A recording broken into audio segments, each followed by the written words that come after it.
ಹೇಗಿದ್ದೀರಾ? ನಿಮಗೆಲ್ಲ ನಮ್ಮ ಚಾನಲ್ ಜೆಎಸ್ ಜ್ಞಾನ್ ಹಬ್ಗೆ ಸ್ವಾಗತ.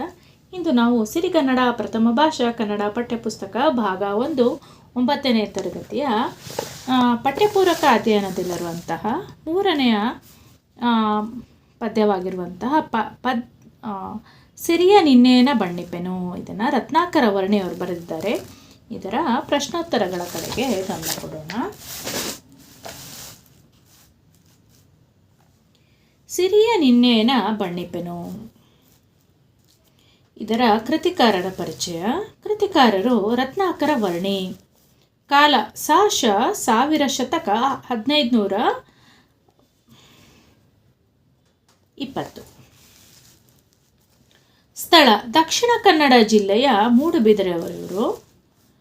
ಸ್ಥಾನ ಕನ್ನಡ ಸಾಂಗತ್ಯ ಕವಿಗಳಲ್ಲಿ ಇವರು ಅಗ್ರಗಣ್ಯರಾಗಿದ್ದಾರೆ. ಅಭಿಧಾನ ಶೃಂಗಾರ ಕವಿ ಅಂತ ಇವರಿಗೆ ಅಭಿಧಾನವನ್ನು ಕೊಟ್ಟಿದ್ದಾರೆ. ಮತ್ತು ಇವರು ಪರಿಣತಿ ಯಾವುದರಲ್ಲಿ ಪರಿಣತಿಯನ್ನು ಹೊಂದಿದ್ದಾರೆ ಅಂದರೆ ಯೋಗಶಾಸ್ತ್ರ ಮತ್ತು ಕಾವ್ಯಶಾಸ್ತ್ರದಲ್ಲಿ ಪರಿಣತಿಯನ್ನು ಹೊಂದಿದ್ದಾರೆ. ಇವರ ಕಾವ್ಯಗಳು ಭರತೇಶ ವೈಭವ, ಸಾಂಗತ್ಯ ಕಾವ್ಯ, ಅಪರಾಜಿತೇಶ್ವರ ಶತಕ, ರತ್ನಾಕರಾದೀಶ್ವರ ಶತಕ, ಜೈನ ಧಾರ್ಮಿಕ ಕಾವ್ಯಗಳು.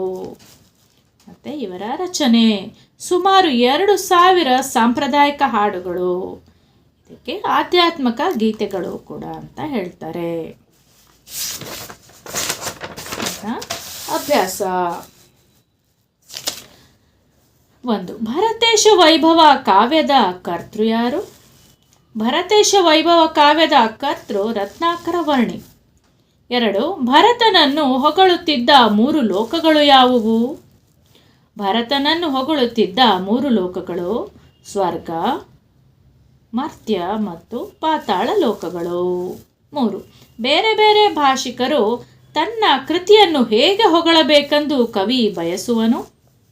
ಉತ್ತರ: ಕವಿ ರತ್ನಾಕರ ವರ್ಣಿಯು ತಾನು ಬರೆದ ಕಥೆಯನ್ನು ಆಹಾ ಬಹಳ ಚೆನ್ನಾಗಿದೆ ಎಂದು ಕನ್ನಡಿಗರು ಹೊಗಳಬೇಕು. ರಯ್ಯ ಮಚ್ಚಿಂದಿ ಬಹಳ ಒಳ್ಳೆಯದು ಎಂದು ತೆಲುಗರು, ಮತ್ತು ಎಂಚ ಪೋರ್ಲಾಂಡ್ ಬಹಳ ಚಂದವಾಯಿತು ಎಂದು ತುಳುವರು ಅತ್ಯಾಸಕ್ತಿಯಿಂದ ಕೇಳಿ ಹೊಗಳಬೇಕು ಎಂದು ಬಯಸಿದ್ದಾನೆ. ನೆಕ್ಸ್ಟು 4. ಭರತ ಚಕ್ರವರ್ತಿ ಓಲಗ ಮಂಟಪವನ್ನೇರಿದ ಸಂದರ್ಭವನ್ನು ಬಣ್ಣಿಸಿ.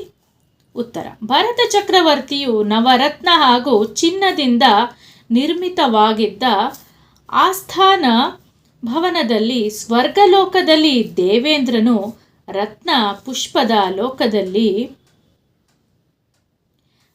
ಪುಷ್ಪದ ಸಿಂಹಾಸನದಲ್ಲಿ ಶೋಭಿಸುವಂತೆ ಆಸ್ಥಾನದಲ್ಲಿ ಭರತ ಚಕ್ರವರ್ತಿಯು ಆಗಸದಲ್ಲಿ ತೇಲುವ ಬಿಳಿ ಮೋಡಗಳ ಹಿಂದೆ ಆಗಾಗ ತೋರಿ ಮರೆಯಾಗುವ ಚಂದ್ರನೋ ಸೂರ್ಯನೋ ಎಂಬಂತೆ ಕಂಗೊಳಿಸಿದನು.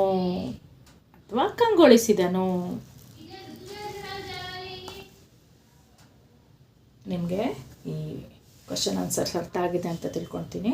ಇದೇ ರೀತಿಯ ವಿಡಿಯೋಸ್ಗಾಗಿ ದಯವಿಟ್ಟು ನಮ್ಮ ಚಾನಲನ್ನು ಸಬ್ಸ್ಕ್ರೈಬ್ ಮಾಡ್ಕೊಳ್ಳೋದನ್ನು ಮರೆಯಬೇಡಿ. ಧನ್ಯವಾದಗಳು.